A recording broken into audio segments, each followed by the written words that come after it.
Today we're going to SD 44.3, the third chapter of Sutta Discovery, volume 44, Bhaya Bherava Sutta.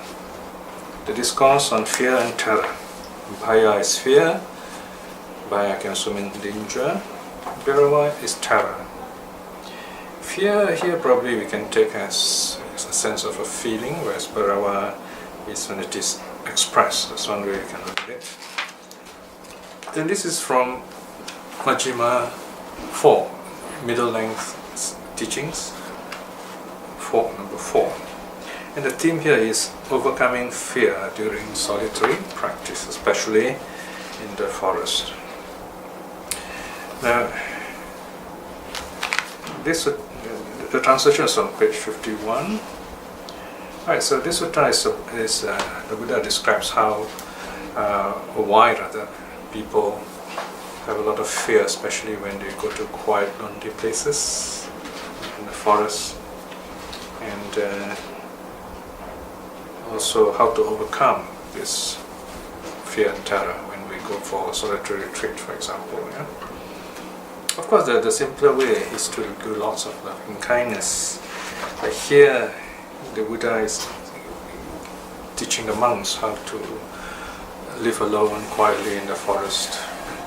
In other words, this is the complete practice, or more complete than just doing loving kindness alone. In other words, loving kindness is of course very important, but there are other practices like keeping the precepts, doing other kinds of meditation, and so on. Okay, so the sutta begins.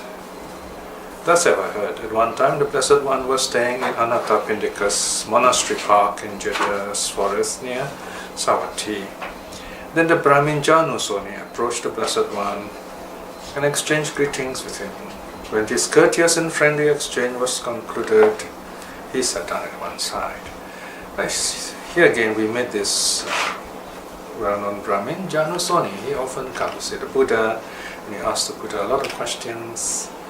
And many of his conversations with the Buddha are recorded for us.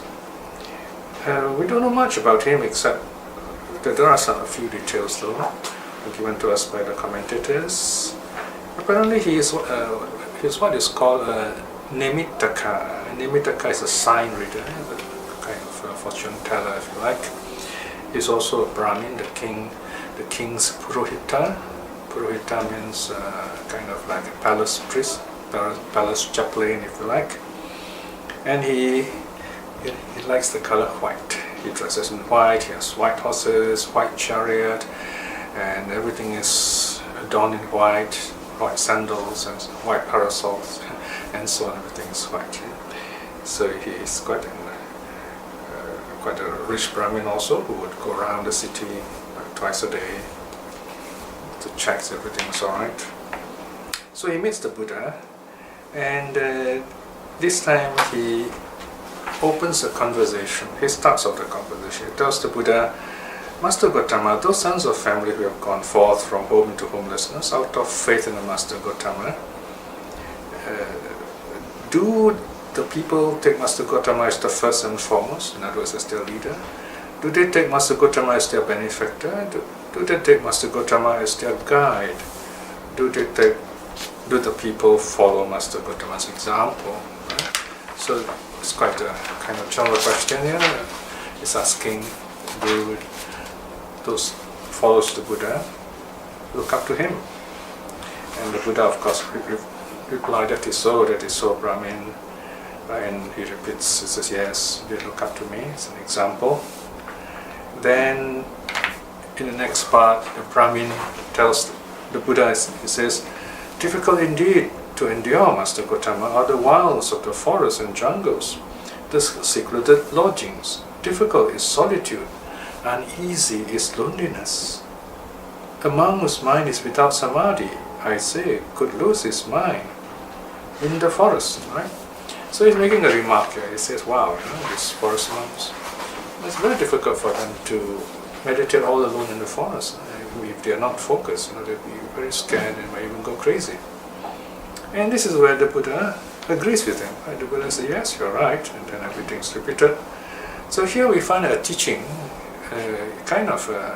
it is spoken by a Brahmin, but in this case, it is endorsed by the Buddha. And the key line here is, a man whose mind is without samadhi, I say, could lose his mind in the forest. Right? So and the whole sutta kind of elaborates on this line. First, the Buddha begins by talking about his own struggle as a bodhisattva. Section 3, he says, before my awakening, Brahmin, before I attained self-awakening, when I was still a bodhisattva, it occurred to me too, difficult to endure the wilds of the forests and jungles, the secluded lodgings, difficult is solitude, uneasy is loneliness. A man whose mind is without samadhi, I say, could lose his mind in the forest. In this connection, then the Buddha goes on to list 16 negative conditions and their correction and their corrected states. Okay? 16 states which can cause fear to arise in someone meditating alone in the forest. Look at section 4. In this connection, Brahmin, it occurred to me, whichever recluse or Brahmin, impure in bodily deeds or bodily karma, resorts to secluded lodging in the wilds of the forest and jungles. Indeed, on account of the fault of impure bodily deeds, these good recluses and Brahmins bring upon themselves fear and terror. Okay? So there you are. Here, in other words, if someone has been breaking the precepts through the body, then it's going to have fear. Of course, while the person is doing it, he may not think about it, but when he's in the loneliness of the forest, then fear will arise. How this fear will arise will be mentioned in a moment. So here you have two parts. First part, the Buddha says, this part is a negative quality to be avoided. Then there's a positive quality. But I indeed do not resort to secluded lodgings in the wilds, the forests and jungles with impure bodily deeds. Fully purified am I in bodily deeds. Right? So he says, when he is in the forest, he keeps to all the precepts regarding the body. So because of that, it says further down, 4.4, Brahmin, seeing in myself this purification of bodily deeds, I gain greater well-being or comfort in living in the forest. This is called silanusati, right? So he recollects, says, okay, I'm not broken any precept with regard to the body, so he feels comforted. And then section 5, there's a second part of the second kind of, you might say, quality that brings fear to one in the forest. Here, this person is impure in verbal deeds. He has been speaking wrong speech. Okay, so and then that makes him feel afraid. Fear arises on account of that when he recalls all those nasty words he's been using. But the Buddha says he is fully purified in terms of verbal deeds. So when he recalls this, he feels comforted, he feels confident living, he feels at peace with himself, reflecting on sila, on moral virtue. Then further down, the third quality, brackets 3, whichever recluse or Brahmins, impure in mental deeds, thoughts, right? Negative thoughts, unwholesome thoughts. So if you harbor that kind of thoughts and you stay in the jungle, you're not going to be happy, you're going to be afraid and so on. But here, the Buddha, he says, when he was a bodhisattva, he has purified all such thoughts. He has let go of all such negative thoughts. So reflecting on this, that his thoughts are also pure, he's comforted, he's confident, living alone in the forest. And it goes on like that. So the next quality is of livelihood. In other words, he says, well, I'm living as a monk, as a renunciant, I don't get involved in business, I'm not employed by anyone, so he feels calm and happy. And quality 5, those who are covetous, greedy, and wildly lustful, full of lust, desire, live in lots of fear. Right? Then the Buddha says, when he examines himself, he finds he doesn't have any of those covetousness and wild lust. The 6th quality, someone with a mind of ill will and hateful thoughts. This person is going to feel afraid when he's alone. So the Bodhisattva reflected, he says, of a loving kind heart am I. Right, so reflecting that he's free from all negative thoughts and he has loving kindness, he lives happily in the forest. If you remember, loving kindness is a very important quality which should be practiced for people living in the forest, as mentioned in the commentary to the Lotus Sutra in the Kuddaka. Now, number 7 is interesting. Here the Buddha says, anyone overcome by sloth and torpor, sleepiness, laziness, going to feel fear. Sorry, just now you said Lotus Sutra? Yeah? In the Metta Sutta. Okay? Karaniya Metta Sutta in the Kuddaka Pata. Right, so number 7, anyone overcome by sloth and torpor, that's laziness and sleepiness. But the Bodhisattva says, free am I, or free of sloth and torpor am I. Right? In other words, he's healthy and is alert. So he feels confident and comforted while living in the forest. Quality number 8, anyone who is restless, of unpeaceful mind. The mind is not at peace, will have trouble living in the forest. The Bodhisattva reflects, of peaceful mind am I. Of peaceful mind am I. And he feels comforted and feels confident living alone in the forest. Quality number 9, uncertain and doubtful. Right? If you are full of doubt and you're not sure about the sutras, about the precepts, and there's no one in the forest to consult, then because of this fear and doubt, because of this doubt, fear can arise. So, whereas the Bodhisattva says, cross over doubt am I. Right? This is a term often used for strenuousness, right? But here we can take it generally that he has no more doubt in the case of the Bodhisattva, so he's not afraid to live alone in the forest. Quality number 10, self-promoting and other demeaning. Right? So here, in other words, the person thinks of himself, looks down on others, talks bad about others. So all these thoughts will come back, in other words. But in the case of the Bodhisattva, he reflects, he says, not given to self-promoting and other demeaning am I. Right? So he is humble and calm, so he feels safe and comforted by living alone in the forest. Quality 11, that is section 14, quality 11. Whichever recluse or Brahmin with stupefying fear and timidity resorts to secluded lodgings, the wilds, the forests and jungles. And on account of this stupefying fear and timidity, they will bring fear and terror upon themselves, right? So if you're too timid, you've got to have some kind of strength, psychological strength. So here, the Bodhisattva reflects, free of hair raising am I. Right? Notice he doesn't easily get frightened. So in that way, he can live happily, confidently, alone in the forest. Number 12. Whichever recluse or Brahmin striving after gains, honors, renown, resorts to secluded lodgings in the wilds or the forests and jungles, they're going to face lots of fear. So in other words, you're greedy for this and the titles and things. These are the, you might say, the urban monks, if you like. They have got lots of problems in the loneliness of the forest. Here the Bodhisattva reflects, of few wishes am I. Right? So the Buddha is hinting to all those forest monks how to live happily in the forest.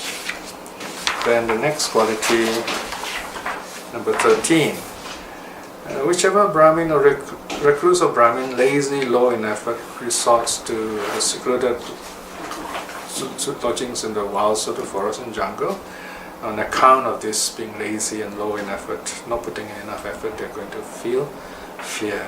But the Bodhisattva reflects of exertive effort, am I? So he's not afraid to live alone in the forest. In other words, he's diligent in his meditation. Quality 14. Those who are unmindful, not fully aware, they're going to have a lot of fear living alone in the forest. But the Bodhisattva reflects, steadfast in mindfulness am I. So he's not afraid to live alone in the forest. And quality 15. Mentally unfocused and distracted. Like those who are mentally unfocused and distracted, they will have a lot of fear. When the Bodhisattva reflects, accomplished in mental concentration or stillness am I. So he's able to live alone in the forest. And number 16, weak in wisdom and driveling. In other words, those who are weak in wisdom, they don't study suttas, they don't listen to Dhamma, and so on. But the Bodhisattva reflects, accomplished in wisdom am I. So he's not afraid to live alone in the forest.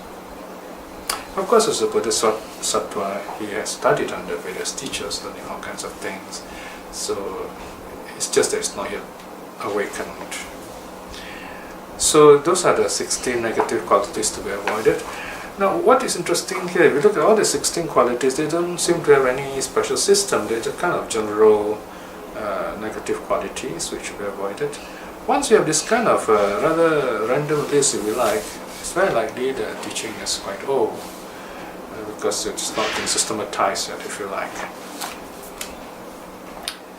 Then the Buddha continues, section 15. It says, in this connection, Brahmin, it occurred to me, there are these auspicious and appointed nights of the 14th, the 15th, the 8th of the fortnight. So these are the full moon, new moon days, okay? The 8th are the half moons, okay? So these are the weekly holidays, if you like. What now if I were to spend such nights in lodgings such as park shrines, forest shrines, tree shrines? They are awe-inspiring and hair-raising. Okay, these shrines, they are very lonely areas.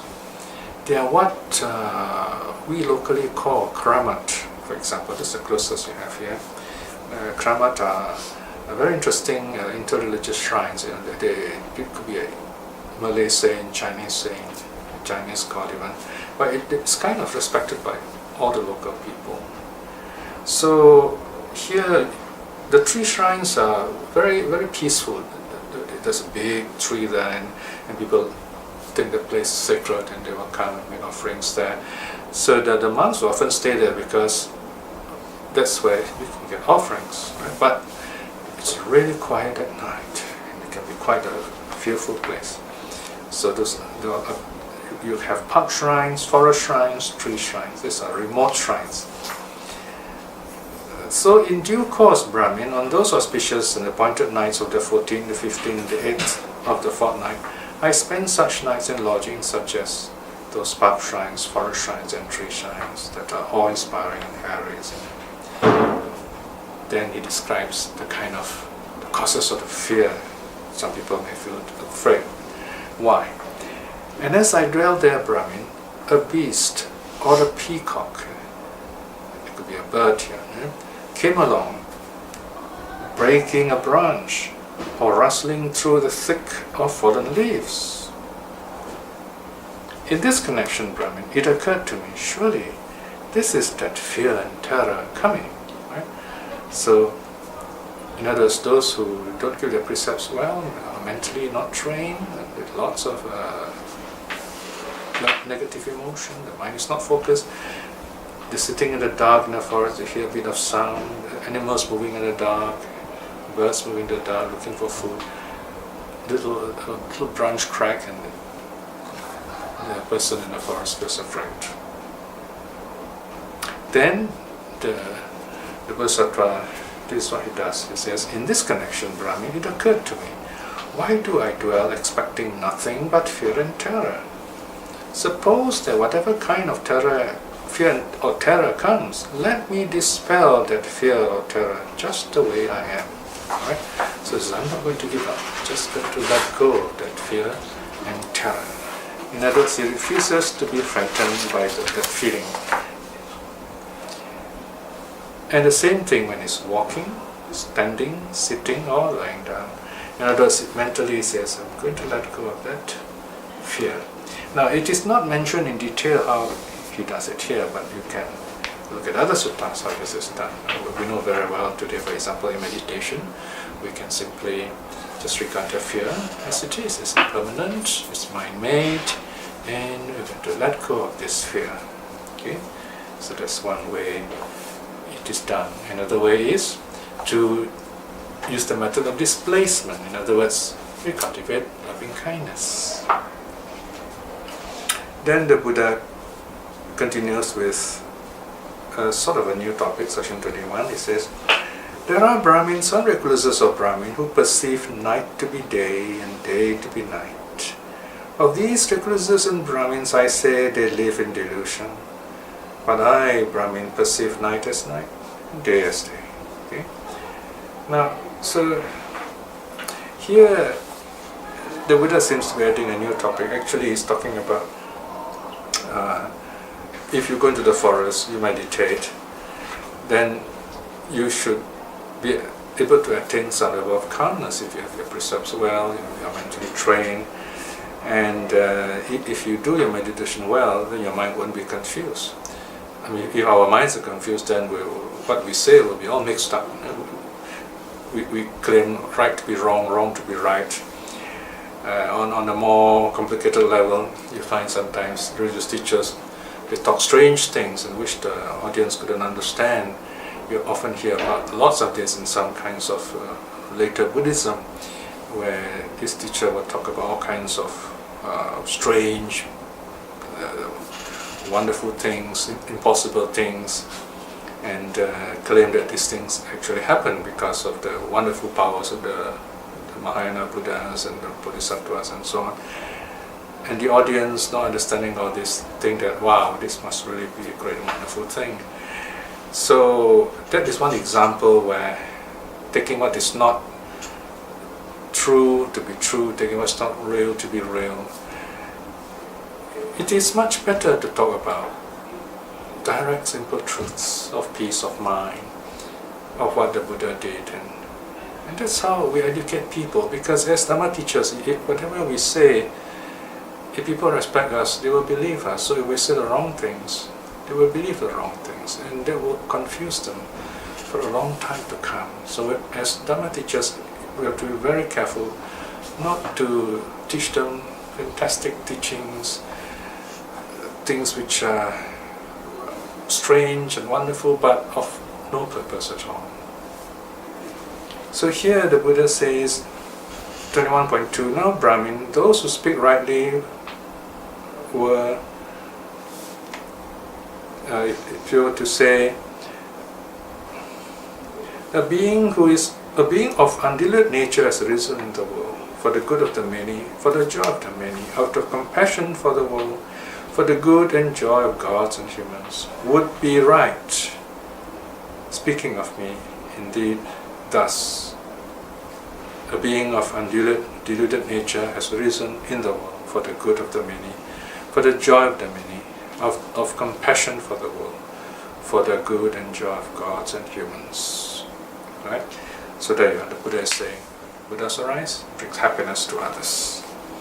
Then the Buddha goes on to talk about his own path to awakening, how he cultivated, while living in the forest, cultivated the 4 jhanas. So the first, second, third, fourth jhanas are given in detail, and then having attained the jhana, he's able to recall or recollect his past lives. That's the first knowledge. And then the second knowledge is ability to recollect the past lives of others, how they rise and fall according to the karma. And the third knowledge is that of the the Four Noble Truths and the destruction of the influxes, all those things that cause us to be caught up in the world of suffering and craving. The three knowledges. Okay, so we attain the three knowledges, and he awakens, becomes an arahat under the count. Okay, then we're coming to the end now in section 34. He says, "Now, Brahmin, it might be that you think thus. Perhaps even now the recluse Gautama is not free from lust, not free from hate, not free from delusion. As such, he resorts to secluded lodgings in the wilds, to the forests and jungles. But Brahmin, you should not see it that way, right?" So it's something very interesting, because the Buddha is still living in the jungle. He loves peaceful places in the forest.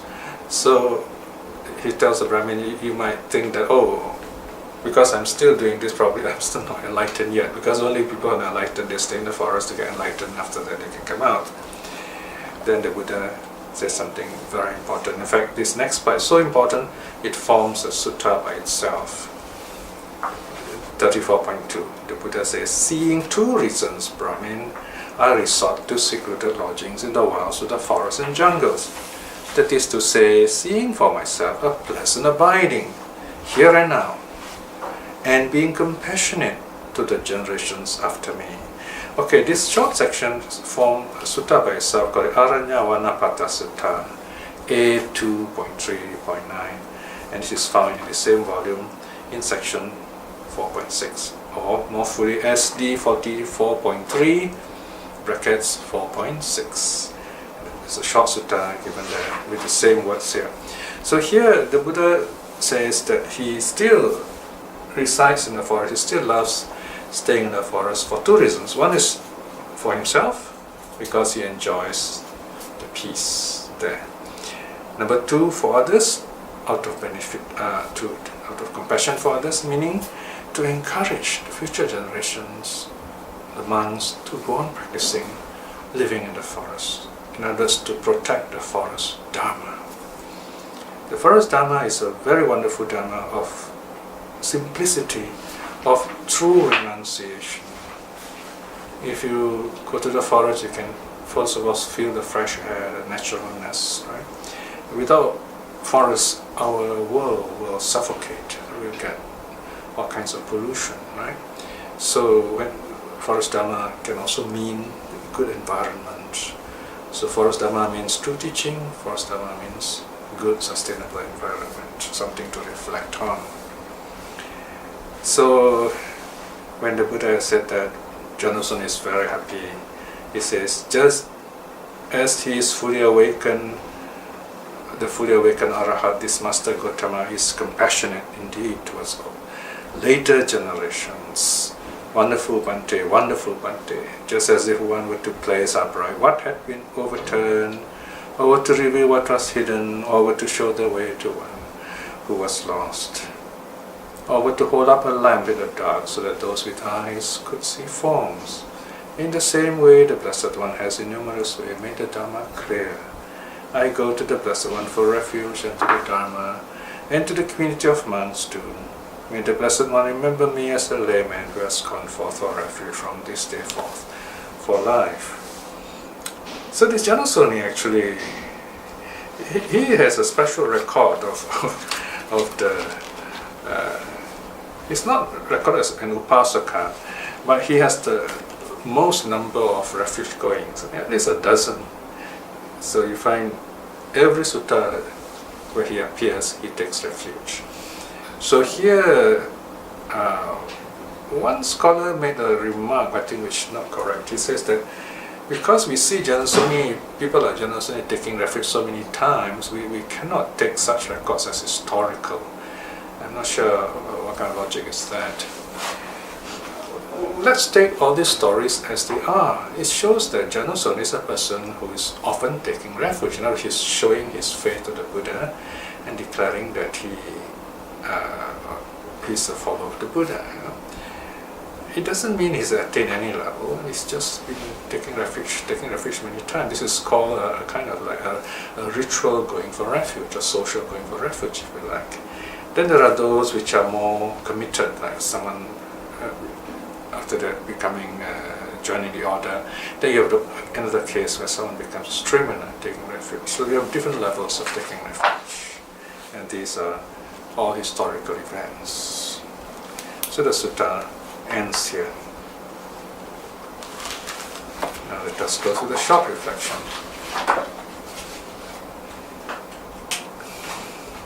Although we are not right now living in the forest, we have this chance to go to the forest, and if we do go to beautiful, some peaceful forest, you can feel the peace, and you begin to understand why the Buddha loves such places. And these are wonderful places for us to cultivate our minds and to keep the precepts and to be just happy. Remembering such inner peace is a wonderful good karma. By the power of such karma, may we in this life itself aspire to attain at least stream winning. In this moment of peace also, let us send out our loving kindness to all those people who have been kind to us, to all those people spreading the Dharma, that they may see the true Dharma, and may they not be tempted by the wrong teachings. May the Dharma teach us to see the true teachings and give these true teachings to others. May we also send our loving kindness to all our loved ones and all beings, that they may be well and happy. And to those whom the Dharma have not touched, that they may see the Dharma for themselves and awaken to true reality. May all beings be well and happy. Sadhu, sadhu, sadhu.